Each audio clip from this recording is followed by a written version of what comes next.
हरे कृष्णा बच्चों, आज हम आपके सामने फिर से केमिस्ट्री में अनसॉल्व्ड पेपर 2025 कक्षा 12वीं में, जो कि सेट वर्तमान में चल रहा था, सेट नंबर 6 347 के ई। तो इससे पिछले वाले वीडियो में क्वेश्चन 6 तक सॉल्व कर चुके थे। एक क्वेश्चन लास्ट बचा था, क्वेश्चन 7वां। तो आइए 7वां देखते हैं। 7वें का क्या बोलता है, बेंजल्डिहाइड का संरचना सूत्र लिखिए। बेंजल्डिहाइड पर हाइड्रोजीन, उसका नाम क्या है बच्चों, हाइड्रोजीन। दूसरा टोलेन अभिकर्मक, तीसरा नाइट्रिक अम्ल, सल्फ्यूरिक अम्ल, चौथा NaOH की अभिक्रिया के रासायनिक समीकरण लिखिए। तो सबसे पहले बेंजल्डिहाइड का संरचना सूत्र देखिए। बेंजीन बनाई, बेंजीन रिंग हो गई और ऊपर लगाया CHO, बेंजल्डिहाइड। या फिर इसको ऐसा भी लिख सकते हैं, benzaldehyde C double bond O single bond H। ठीक है। अब रिएक्शन देखिए, पहली रिएक्शन बेंजल्डिहाइड। तो देखिएगा बेंजल्डिहाइड को लिखने का तरीका, C double bond O, C double bond O, इस कार्बन से H लगा है और इसी कार्बन से बेंजीन रिंग लगी है। तो बेंजीन रिंग को आप C6H5 लिख सकते हैं और ये H हो गया। रिएक्शन कराई hydrazine NH2 single bond NH2, क्या निकल जाएगा बच्चों, देखिए क्या निकल गया, H2O। तो डबल बॉन्ड से इसको जोड़ देना है। तो देखिए C6H5, इधर ज्यों कहते हो H double bond N single bond NH2, N single bond NH2 plus का H2O। ठीक है, ये बन क्या गया, बेंजल्डिहाइड हाइड्रोजोन। क्या बन गया बच्चों, बेंजल्डिहाइड हाइड्रोजोन। ये इस प्रकार से आपकी रिएक्शन हो गई। नोट कर सकते हैं आप, इसका स्क्रीनशॉट ले सकते हैं। इसके बाद हम दूसरी रिएक्शन बता रहे हैं। दूसरी रिएक्शन है टोलेन अभिकर्मक के साथ। तो देखिए बच्चों, टोलेन अभिकर्मक के साथ रिएक्शन, ये बेंजल्डिहाइड, टोलेन अभिकर्मक Ag2O। आप सबको जानकारी होगी, ये दुर्बल आक्सीकारक पदार्थ है, दुर्बल है और आक्सीकारक पदार्थ है। तो आक्सीकारक पदार्थ है तो इसका आक्सीकरण ये है एल्डिहाइड, और एल्डिहाइड का आक्सीकरण कर देगा अम्ल में। अम्ल क्या होता है, COOH। तो यहां पे COOH प्लस का 2Ag, ये बन गया आपका बेंजोइक अम्ल और ये बन गया रजत दर्पण। ठीक है, ये आपकी दूसरी रिएक्शन हो गई। तीसरी देखते हैं। तीसरी है नाइट्रिक अम्ल और H2SO4 से क्रिया। इसका मतलब वो स्पष्ट कह रहा है, आप इसका क्या करा दीजिए, नाइट्रीकरण। इसका आप स्क्रीनशॉट ले सकते हैं। नाइट्रीकरण देखिए, नाइट्रीकरण में नाइट्रिक अम्ल से क्रिया, और ये नाइट्रिक अम्ल होता है सांद्र, उपस्थिति होती है सल्फ्यूरिक अम्ल, सांद्र सल्फ्यूरिक अम्ल की। ठीक है, अब देखिएगा बनता क्या है। HNO3 में, HNO3 को आप लिख सकते हैं समझने के लिए, OH अलग कर दीजिए तो क्या बचा, NO2। HNO3 ही लिखा है, लेकिन समझने के लिए अगर इसको ऐसा लिखा जाए, OH अलग कर दिया, NO2 अलग कर दिया। OH क्या होता है, माइनस, NO2 क्या होगा, प्लस। और हमेशा इनसे जो बेंजीन रिंग होती है उसमें कौन जोड़ना पसंद करता है, प्लस वाला। ये माइनस का है, ये प्लस का, प्लस वाला। मतलब आप किसको जोड़ेंगे, NO2 को जोड़ेंगे। और ये बेंजल्डिहाइड जो है ये मेटा निर्देशक होता है, मेटा निर्देशक। तो जो भी इससे जोड़ने के लिए आएगा, कहां जोड़ेगा, मेटा स्थान पर जोड़ेगा। तो बेंजल्डिहाइड को आप ज्यों कहते हो लिख दीजिए, ज्यों कहते हो, और NO2 को मेटा पर लगा दीजिए। ये है पोजीशन मेटा, ये आर्थो, ये मेटा और ये पैरा। तो मेटा पर NO2 लगा दिया, प्लस OH, और ये इस स्थान का क्या हटाया होगा आपने, H। तो H और OH मिलके क्या निकल गया, H2O। ये हो गई रिएक्शन। नाम क्या बनेगा, मेटा नाइट्रो बेंजल्डिहाइड। ठीक, मेटा नाइट्रो बेंजल्डिहाइड। ये हो गई तीसरी रिएक्शन। आप इसका भी स्क्रीनशॉट ले सकते हैं या नोट कर सकते हैं। चौथी रिएक्शन है NaOH की अभिक्रिया, NaOH के साथ। तो देखिए NaOH के साथ जब रिएक्शन कराएंगे, NaOH के साथ, तो आपको पता होगा बच्चों, ये अभिक्रिया है केनी-जारो अभिक्रिया। केनी-जारो अभिक्रिया क्यों? क्योंकि केनी-जारो अभिक्रिया ऐसा एल्डिहाइड जिसके पास एल्फा हाइड्रोजन ना हो, तो एल्डिहाइड है CHO, अब इसके पास एल्फा हाइड्रोजन है कि नहीं, तो देखो क्रियात्मक समूह से जुड़े कार्बन को एल्फा कार्बन कहते हैं, एल्फा कार्बन कहते हैं। अब बताइए इस कार्बन पर क्रियात्मक समूह तो ये हो ही गया, इससे जुड़े कार्बन को एल्फा कार्बन कहेंगे, और इस पर हाइड्रोजन होगा तो उसी को कहेंगे एल्फा हाइड्रोजन। अब चेक कर लीजिए हाइड्रोजन है कि नहीं है। तो हम अगर ये बॉन्ड बना दें तो इस कार्बन ने कितने बॉन्ड बनाए, इस कार्बन ने 1 बॉन्ड, 2 बॉन्ड, 3 बॉन्ड और 4 बॉन्ड, चारों बॉन्ड बन गए। इसका मतलब इसके पास हाइड्रोजन है ही नहीं, तो एल्फा हाइड्रोजन इसके पास नहीं है। तो केनी-जारो अभिक्रिया कौन देता है? ऐसा एल्डिहाइड जिसके पास एल्फा हाइड्रोजन ना हो। बात क्लियर हो गई? ठीक। तो देखिए ये केनी-जारो अभिक्रिया देगा। जब केनी-जारो अभिक्रिया होती है तो हमने आपको बताया था ट्रिक के रूप में कि एक बार ऑक्सीकरण कर दीजिए, एक बार अपचयन कर दीजिए। मतलब एक बार एल्डिहाइड है, ऑक्सीकरण करेंगे तो अम्ल बनेगा, अपचयन करेंगे तो एल्कोहल बनेगा।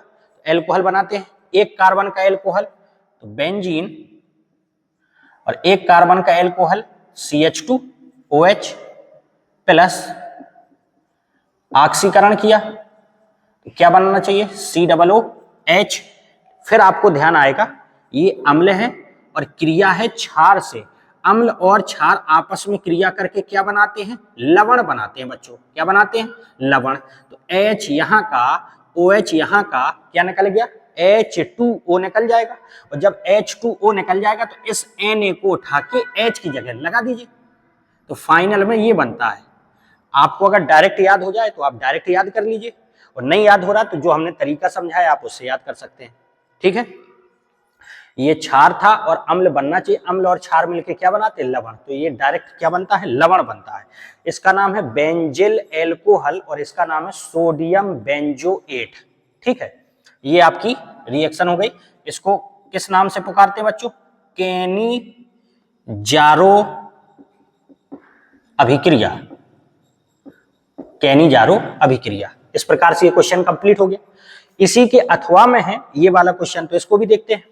एसीटिल्डिहाइड का IUPAC नाम लिखिए। एसीटिल्डिहाइड CH3CHO, गिनती कर दीजिए 1 2, 2 कार्बन को क्या बोलते हैं? एथ।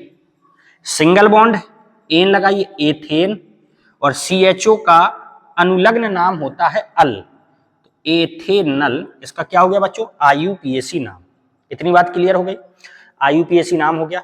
इसकी HCl गैस की उपस्थिति में sodium bisulphide NaOH, sodium hydroxide, hydroxylamine, ethylene glycol से क्रिया कराना है। आइए एक एक करके देखते हैं रिएक्शन।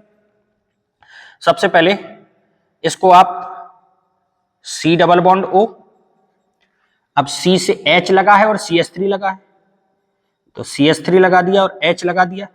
अब इसकी रिएक्शन कराई है NaHSO3, उपस्थिति किसकी है बच्चों? HCl गैस की। ठीक है, तो आप समझने के लिए इसको ऐसा लिख सकते हैं, H अलग कर लीजिए तो क्या बचा? SO3Na। अगर इसका H अलग कर लिया तो क्या बचा? SO3Na। अब आपने ये बॉन्ड तोड़ा ऑक्सीजन की तरफ, तो ये माइनस का, ये प्लस का, और आपको पता होगा H क्या होता है? प्लस। H क्या होता है? प्लस। तो H प्लस होता है, बाकी पूरा क्या हो जाएगा? माइनस। तो प्लस वाला H प्लस होता है, प्लस वाला किससे जुड़ेगा? O से। तो क्या बना? देखिए CH3H, एक बॉन्ड तो टूट गया, एक बॉन्ड से O जुड़ा है, एक बॉन्ड से O जुड़ा है, और O पर है माइनस, माइनस से कौन जुड़ेगा? प्लस वाला H, सिंगल बॉन्ड। और कार्बन से कौन जुड़ेगा? SO3Na, SO3Na। हो गई रिएक्शन। नाम क्या है इसका? इसका नाम है एसीटिल्डिहाइड सोडियम बाइसल्फाइड। ठीक है, एसीटिल्डिहाइड सोडियम बाइसल्फाइड। ये आपकी पहली रिएक्शन कंप्लीट। स्क्रीनशॉट ले सकते हैं अगर आप चाहे तो। दूसरी रिएक्शन है NaOH से, NaOH से दूसरी रिएक्शन। दूसरी देखिए, इसको हटा रहे हैं,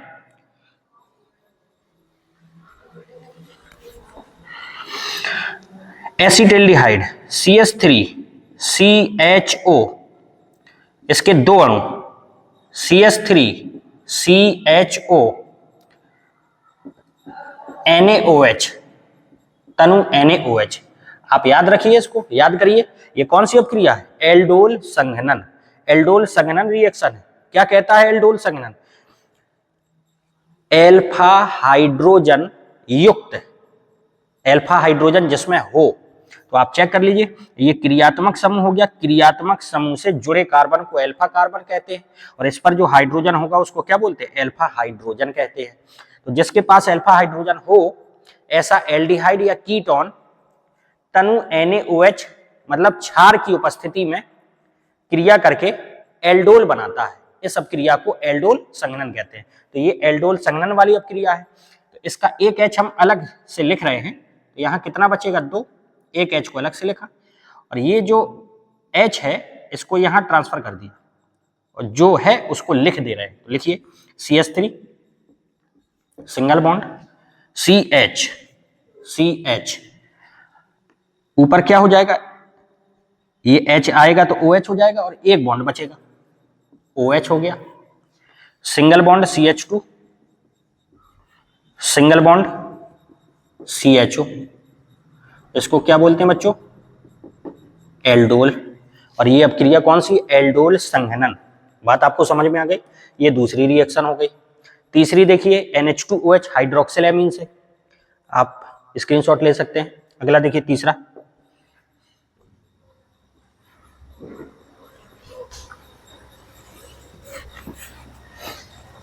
तीसरा है एसिटिल्डिहाइड को लिखा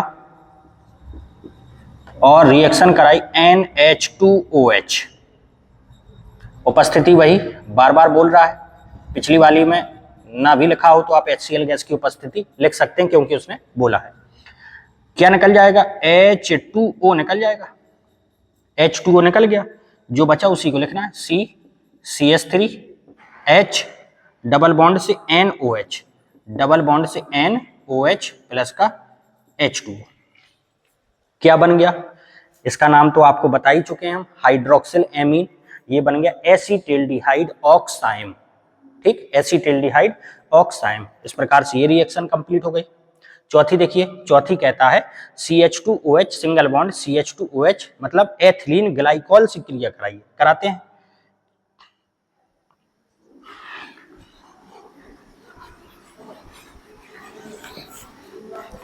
एथिलीन ग्लाइकॉल से, तो पहले तो आपने एसिटिल्डिहाइड को लिखा, फिर एथिलीन ग्लाइकॉल को लिखा CH2OH single bond CH2OH equal HCl gas. इसमें चाहें तो उत्क्रमणीय चिन्ह भी लगा सकते हैं, क्योंकि इससे ये बनेगा और इसको ये अपघटित होगा तो वापस ये प्राप्त हो जाएगा, यहां जो उत्पाद बनेगा। तो देखिए रिएक्शन देखिएगा, H2O निकल गया, H2O निकल गया। अब जो बचा है उसी को लिखना है। तो देखिए इधर से CH3 H, अब 2 बॉन्ड खाली हो गए, तो 2 बॉन्ड खाली हो गए। ये O तो निकल गया, क्योंकि H2O बनाने में ये O खत्म है। अब एक बॉन्ड से इधर से जोड़िएगा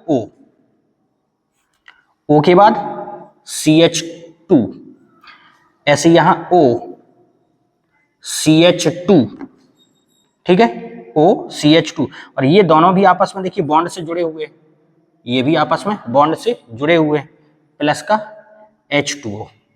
ठीक है, एसिटिल्डिहाइड एसिटिल इसका नाम हो जाएगा। ठीक है, एसिटिल्डिहाइड एसिटिल इसका नाम हो जाएगा। तो ये देखिए एथिलीन ग्लाइकॉल से इस प्रकार से ये रिएक्शन हो गई। तो इस प्रकार से ये आपका 7वें का पोर्शन कंप्लीट हुआ। आइए आगे खा नंबर देखते हैं। 7वें का खा कहता है बच्चों, प्रयोगशाला में एनिलीन बनाने की विधि का वर्णन कीजिए तथा संबंधित रासायनिक समीकरण लिखिए। इसके 2 प्रमुख रासायनिक गुण और का रासायनिक समीकरण एवं उपयोग भी लिखिए। तो देखिए बच्चों, एनिलीन को बनाने की विधि, तो एनिलीन को बनाया जाता है नाइट्रोबेंजीन से। तो ये हो गया आपका नाइट्रोबेंजीन। ठीक है, अब इसका कराया अपचयन किसकी उपस्थिति में, टिन और HCl की उपस्थिति में इसका अपचयन कराया, तो ये O के स्थान पर H लग जाएंगे। तो O के स्थान पर जब H लगेंगे तो O हटेंगे तो H2 लगा देंगे, तो ये बन गया आपका NH2, जिसको आप क्या बोलेंगे, एनिलीन। एनिलीन। और जब ये 2 ऑक्सीजन हट जाएंगे तो इन्हीं H के साथ मिलके 2 H2O बना देंगे। टोटल हाइड्रोजन कितने आपके लगे, 2 दूनी 4 और 2 6, तो 6। ये नाइट्रोबेंजीन। तो आप इसमें भाषा क्या लिखेंगे, अगर आपको रिएक्शन बनती है तो भाषा भी बनती है। नाइट्रोबेंजीन का टिन और हाइड्रोजन क्लोराइड द्वारा अपचयन कराने पर एनिलीन प्राप्त होता है। ठीक है। रासायनिक गुण में कोई भी आप रासायनिक गुण लिख सकते हैं जो आपकी इच्छा हो। मान लीजिए हमने लिख दिया ब्रोमीन जल से क्रिया, ब्रोमीन जल से क्रिया, तो एनिलीन इसकी क्रिया ब्रोमीन से कराइए तो एनिलीन तो ज्यों का त्यों, ये Br 2 पर लगेगा, 4 पर लगेगा और 6 पर लगेगा, तो 2 पर, 4 पर और 6 पर Br प्लस का 3HBr।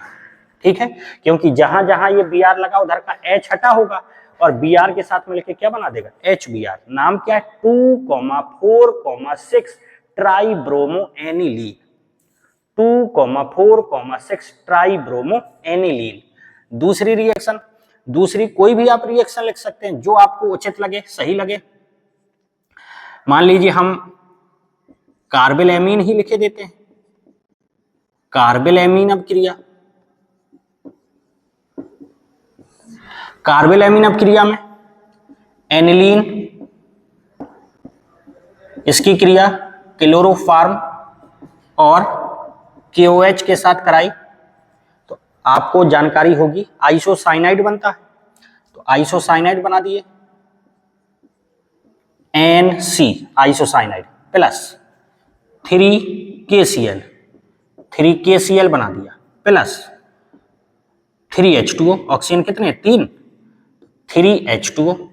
ये आपकी क्या बन गया बच्चों, फेनिल आइसोसाइनाइड तीव्र दुर्गंध युक्त पदार्थ होता है। ये अभिक्रिया को क्या बोलेंगे, कार्बिल एमीन अभिक्रिया। उपयोग देखिएगा, उपयोग पहला रंजक के निर्माण में, ठीक है, रंजक मतलब डाई, डाई बनाने में। दूसरा रबड़ उद्योग में, रबड़ उद्योग में। तीसरा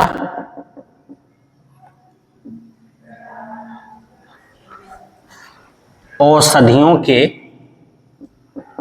औषधि निर्माण में।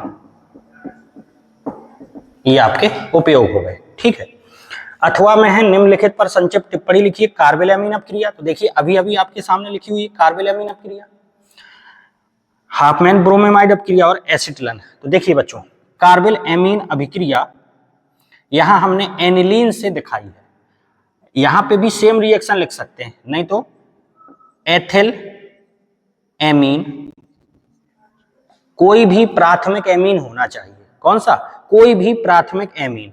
एथिल एमीन की क्रिया क्लोरोफार्म KOH कराने पर आइसोसाइनाइड प्राप्त होता है, 3KCl बनेगा, बहुत सरल रिएक्शन है ये, प्लस 3H2O, कई बार परीक्षा में पूछी जाती है, प्लस का 3H2O। अब आपको टिप्पणी लिखना है, कुछ इसमें भाषा लिखनी है। तो हमने क्या बोला था, रिएक्शन अगर आती है तो आप भाषा लिखिए, बहुत सरल है। एथिल एमीन या किसी भी प्राथमिक एमीन की क्रिया क्लोरोफार्म और कास्टिक पोटाश के साथ कराने पर एथिल आइसोसाइनाइड या एल्किल आइसोसाइनाइड प्राप्त होता है। इस अपक्रिया को कार्बिल एमीन अपक्रिया कहते हैं। और यह जो एल्किल आइसोसाइनाइड प्राप्त होगा ये तीव्र दुर्गंध युक्त पदार्थ होता है। हाफमैन ब्रोमेमाइड अपक्रिया, तो हाफमैन ब्रोमीमाइड अपक्रिया में एसीटेमाइड की क्रिया Br2 ब्रोमीन और कास्टिक